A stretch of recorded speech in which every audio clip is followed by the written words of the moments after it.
Because I don't know, I got this thing that they just gonna, I don't care if we pay $50 for it, if we pay $500, I just think it's just, I don't know. Anybody here ever been a part of a discussion or a debate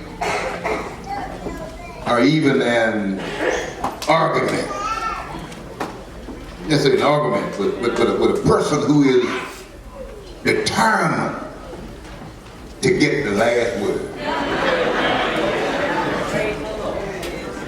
They're determined to get it in regardless. I'm going to get the last word. Now, I know I hear some of you, you're very quick to respond like, I got you. Because I had that this morning with my wife or with my husband. They always got to get the last word in. And you know what? The discussion or that debate, that argument, does not end until someone gets the last word in. And I've been doing this for over 42 years.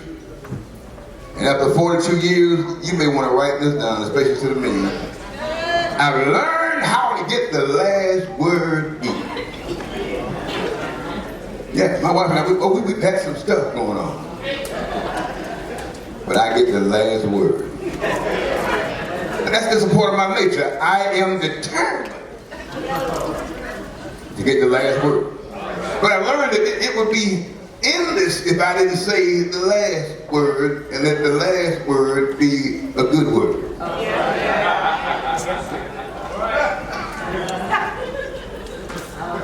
So I've learned in the midst of always say, I've learned how to say, okay, baby.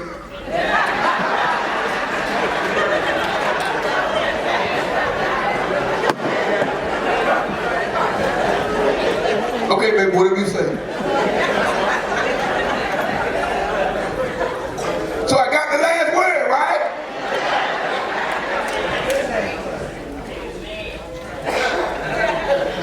Thank you, Pastor. I told you, write it down. It's going to help you. It's going to help you.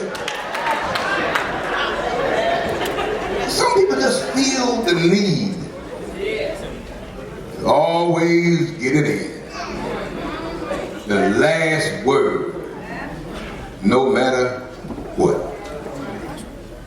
Well, you know, we live in a world right now, a world that thinks that it has gotten the last word. But I'm here to tell you today that regardless of what the world may say, I'm here to tell you that the world does not have the last word.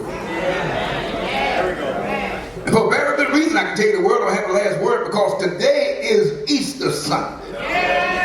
Or it can be called Resurrection Day.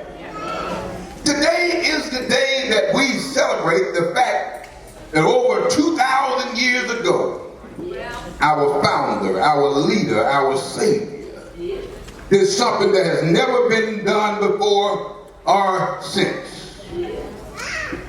After dying a violent death on a cruel Roman cross, he was laid in a cold, dark grave. All the enemies believed that at that moment it was over. And that theirs was indeed the last word. But nothing could have been further from the truth. That's because that on the third day, the stone securing the tomb was rolled away.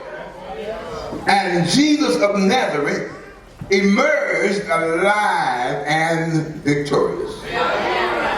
And that's why we're here today.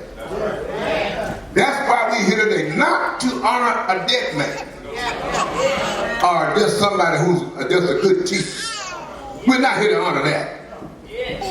But we are here to worship the living Son of God. I said we are here to worship the living Son of God, the Lord of Lords, the King of Kings. We're here to worship. I know you're dressed up, you're looking good, you got your Easter stuff on, but let me tell you something. If that Easter stuff get in your way of worshiping God, you need to go ahead on and lay it aside. Go ahead and wipe the makeup off your face so it won't run. I know they got these special little things you can wipe it off before tears start streaming down, because we are here to worship. And don't let nothing get in the way of your worship.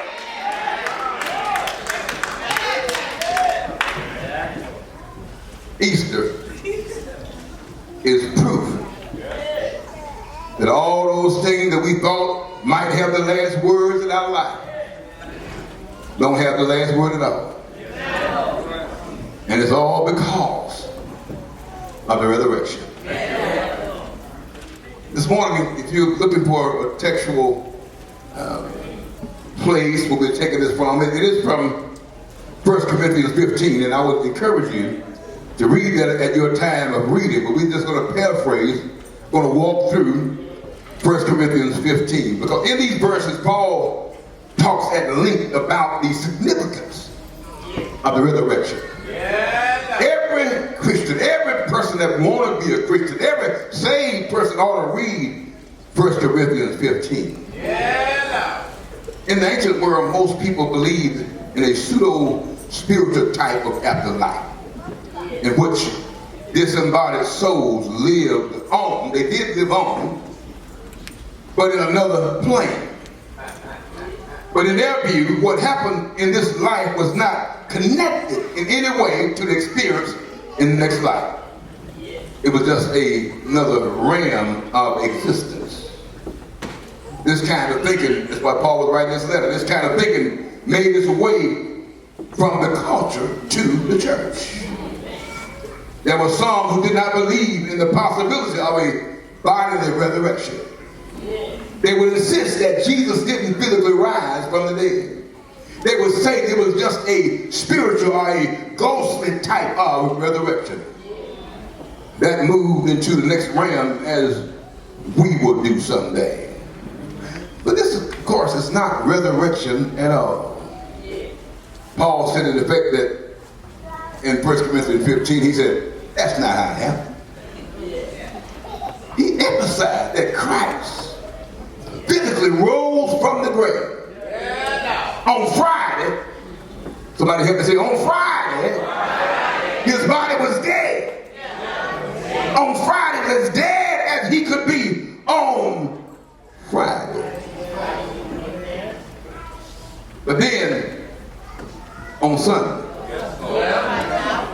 somebody help me preach, on Sunday. On Sunday, his body was alive again. Not a spiritual body, not a ghost, but a physical body that still bore the wound. You can still see the nail scars in his hand. It was a body that could be seen. It was a body that could be touched. And with this physical body, he walked along the road.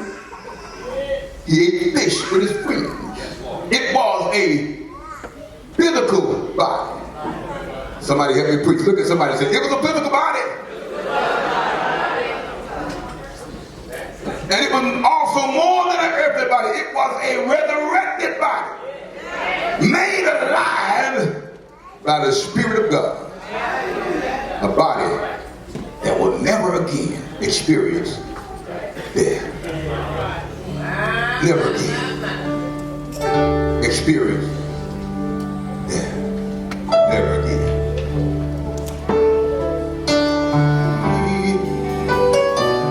There is only one salvation.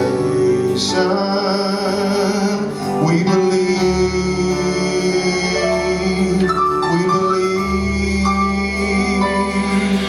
we believe in God the Father. We believe in Jesus Christ. We believe in the Holy Spirit, and He has given us new life. We believe in the crucifixion. We believe that He conquered death. We believe in the resurrection, and He's coming back again. We believe. We believe, we believe,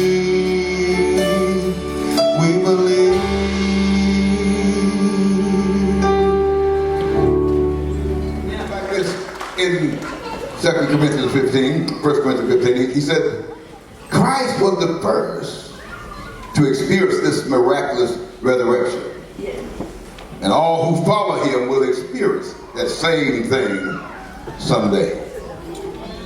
The physical resurrection is a foundational doctrine of the Christian because of what it means.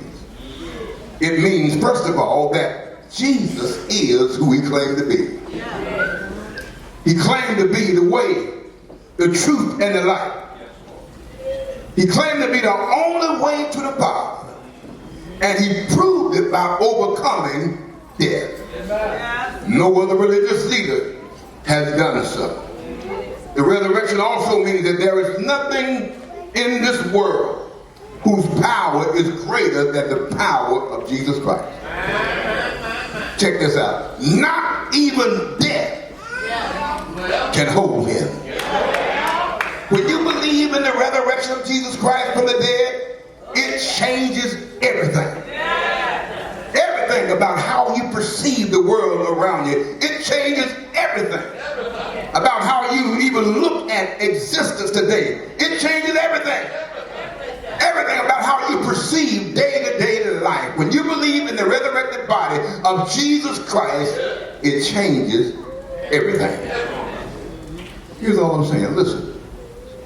The resurrection means that our troubles don't get the last word. In this text, Paul said, if in Christ we have hope in this life only, we are of all people most to be pitied. Why would he say that? He's not saying that there's nothing good in this life. He's not saying that we have no reason for joy or happiness or fulfillment in this life.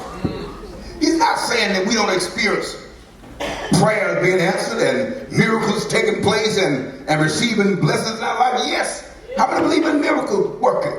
And how many know that God has worked a miracle in your life? Somebody can say right now. Somebody can say he's blessing me right